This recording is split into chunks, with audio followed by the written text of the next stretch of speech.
OKFM 101.7. So any Ghana de shmaima mema mo nyina chi ene anopei ebranso se de ade achie bia dwumadie no ebremo na ade achie bia dwumadie ye botae ne se ne yekoso ewo Ghana ha oman mu ye dwendwene ho de obokrata hodo abadwa so ye de na poso nso ebremo ye ne mpanifo kuku dam nsam fa wo mo ho ye ne wo mo twetwe nkomo ye wie nso ye kodwa so ye duru dwa so de a na kye se enema panko ene ye de ma wo ye frem ya Akosua go Aboagye betimi afrem ya Akosua nhyira ena no pe metine ma kwame nkroma tikasi a Awiagye Ghana's morning show president enne watia ne nachi entimitinem ediama no enne se waba memo akwaba eba okay 101.7 na me kan wo se motivational message de mama no pa bia no eye this way chocolate drink ena asoye sene na enne de me de ma wo no emu do a wo benya adesua bi edi afrimu me title enne say don't worship at the altar of people's opinion. Na ade achie bia dwumadie se de yehye ne fefefe ede mamoni adwendwene Ghana mpumtuo ene ne kanka ho na de obokrata hodo abadwa so ede na poso mamo na empanifo nso ye ne wo twetwe nkomo no ese se wonya bibia eye nyina so na wo de bo wo bra wotimi de wanamo asisiye wo bia ehie nkuranhye edura bia na abamubuo aba abrabo no edin tora bia na wo tepentenkwa na eniema aginsemu edura bia ase wo bia ehia ase wo bia mpewasem etina niema nyina abawo so nanso se wotie ade achie bia dwumadie na ye ne wana ekọ nakra na edi nkranhye sam no nso amaw na enne me title of the message amede ma wo no don't worship at the altar of people's opinion. Don't worship at the altar of people's opinion. Na mede ba ya kan kasem ade me kan ne se mensom obi adwenkyere na se wo brana wo bono se wo bia kye na dwene ya no wa ite se fish no a ye fa ne jellyfish no na ato de ukọ bonkum na ato de ukọ nifa enti mensom nipa adwenkyere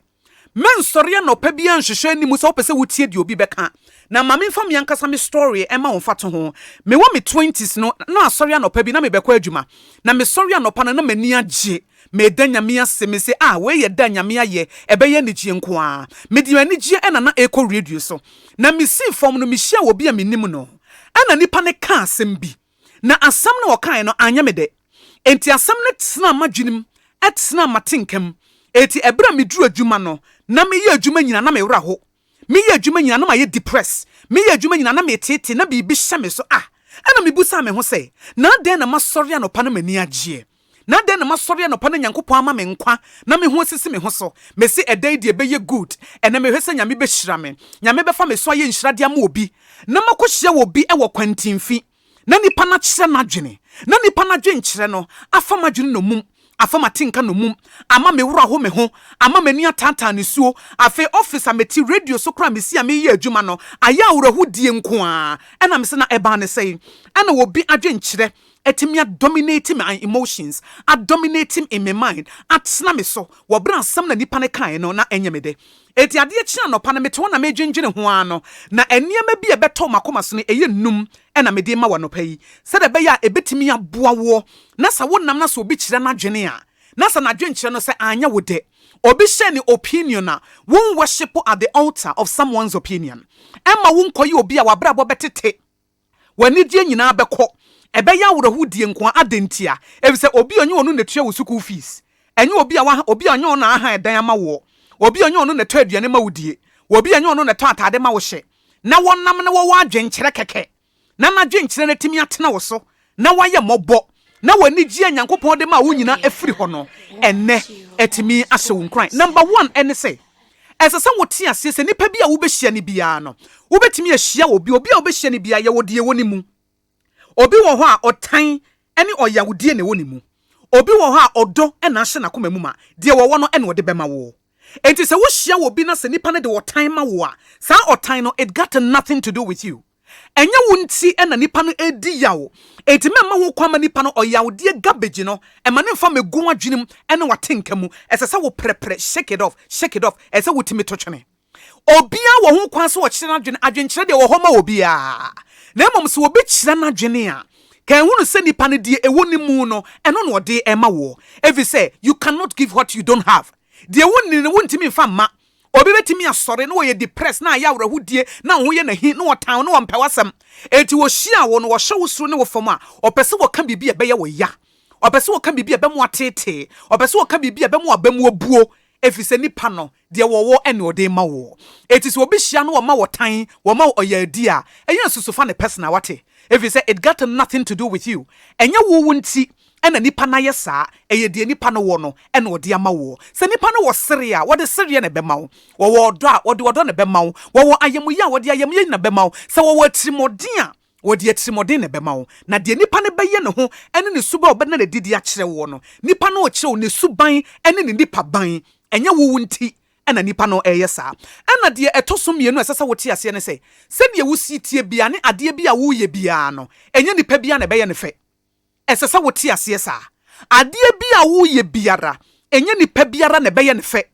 because you are not for everybody Yesu Kristo wɔ baeɛ no na anifrafoɔ wɔn ani efra na wɔbie wɔn ani awufoɔ na wɔn sɔre Sadducees ɛne Farisifoɔ wɔn sɔre tia no nanso wɔn nim sɛ Yesu Kristo yɛ agye nkwa no deɛ wɔn gye ne tu mu eti sɛ yɛ agye nkwa Yesu Kristo no kora wɔ baeɛ no papa nkwa na no wɔyɛ o na nti sɛ yɛ kora yɛ Adam asefoɔ yɛ adebɔnyɛfoɔ wɔn kora papa nkwa na wɔn ani efra wɔn ani ate wɔn awuo na wɔn sɔre wɔn kora wɔnya atamfo Farisifoɔ ne Sadduceesfoɔ sɔre tia no enti you are not for everybody enye nipa nyinaa na bɛpɛ wasɛm na ɛyɛ normal enye nipa nyinaa na deɛ woyɛ bia bɛyɛ wɔn fɛ na ɛyɛ normal ɛsɛ sɛ wotimi normalize saa deɛ no eti sɛ wo bɔ bra na wo wate nkam ne sɛ ɛsɛ sɛ obi apɛ masɛm eti obi criticize wo kakra bi obi ka adeɛ bi anya wo de na aka wahya na kyerɛ sɛ wate nkam no wo mmere da bia no asɛ nipa etoto why say jellyfish no wherever the wind blows you that is where you will go ɛba saa deɛ wontimi mmɔbra efisɛ ɛma wontimi stay focus ɛma wontimi mfa bibi nsi wani so eti sɛ wode bibi si wani so sɛ wo bɛyɛ pɛ afɛ wo hyia obi no wɔkyerɛ na adwena wo sɛ adeɛ na meka sɛ mɛyɛ ne kora megyae yɛmfa mmɔbra eti kan hunu sɛ adeɛ bi a woyɛ biara ɛnyɛ nipa nyinara na bɛpɛ wasɛm wɔn mu a onyankopɔn abɔ wɔn mu ne sɛ ɛsɛ sɛ woyɛ nhyira ma wɔn mu no sɛ wɔn mu ho a ɛbɛsɔ wɔn ani ɛna wɔn mu anyi wɔn mu deɛ no nso wɔn mu bɛtwam wɔn mu bɛ criticize na wɔn mu deɛ to baabi yɛwɔ nipa bi a wɔn ɛta wo deɛ to so mmiɛnsa a yɛ nipa wɔn ta wɔn ne nipa wɔn pɛ wasɛm na wɔn pɛ wasɛm no so wɔhyia wɔ bɛka sɛ o Akosua asɛm wo deɛ wɔnka ne yie na watenetene wo enti ɛno yɛ positive criticism na ɛsɛ nipa no wɔpɛ sɛ wonyini nipa no wɔpɛ sɛ wɔkɔ w'anim ɛtɔrɔ bi kora yɛyɛ adwuma wɔ ha yɛ director Dr. Sekwame Despite otimi frɛ wɔsi bi Akosua manka wɔ yie tikɛseɛ manka wɔ yie wanka sɛ wɔde ba bebu ya bam na emo wo kan sɛ de bɛyɛ next time ne yɛyɛ betimi ayɛ ne yɛ saa nkrɔfo no ɛna wo hia wɔ wabrabom saa nkrɔfo a ɔmo bɛtenetene wo na wɔn ntenetene wo sɛ yɛ ba bɛka wahyɛ ɔmɛtenetene wo sɛ bia ɔma wo nkɔ w'anim na emo wo tenetene wo sɛ de bɛyɛ wobɛso aba pii efisɛ onyankopɔn no kora yɛ di n'akyi no wɔse wo punu ne yɛ wɔse wo twitwa yɛ ho sɛ de bɛyɛ betimi aso aba pii enti saa nkrɔfo no ɛwɔ hɔ a wɔn tenetene wo a wɔn tenetene wo ɛwɔ odom wɔn tenetene wo ɛwɔ nyansam wɔn tenetene wo sɛ wo bɛkɔ w'anim ɛne ɛwɔ wɔn nso wɔn ba a wɔba bɛka bu abam wɔba bɛka ka wahyɛ wɔba bɛka fi sɛ wo adeɛ na wo de si w'ani so na wo yɛ no wɔn ntimi nyɛ eti wɔpɛ sɛ nka wo gya na baaba bɛyɛ pɛ eti saa nkrɔfo no deɛ sɛ wɔn ka ɛyɛ nante so sɛ de Yesu Kristo nante ɛpo so no wɔn nso nante so efisɛ nipa na dwenkyerɛ no ɛnyɛ no ɛna wo bɛma ɛno asɛ wɔn na deɛ atwa to okra no hyɛ ne nso sɛ wo hyɛbere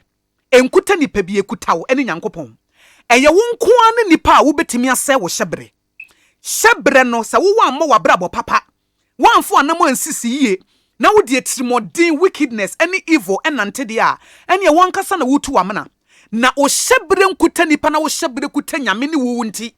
sɛ wo bɔ wabrabɔ yie a onyame bepiaw na ɔde wakɔ nkakra efisɛ sɛ wo hwa Joseph ne nuanom tano nanso wɔn ansi ne kwan sɛ ɔbɛyɛ prime minister ɛwɔ Egypt Potiphar yɛ de pɛno ne nada a wampene so no a ɔma yɛdi ne kɔtu mu no ɛnsi ne kwan sɛ wɔbɛkyerɛkyerɛ dayem na wɔba bɛyɛ prime minister ɛwɔ Egypt enti nipa biara ni hɔ a wansase so a wɔbɛtumi asi hyɛbere Nyankopɔn de ama wo no gye sɛ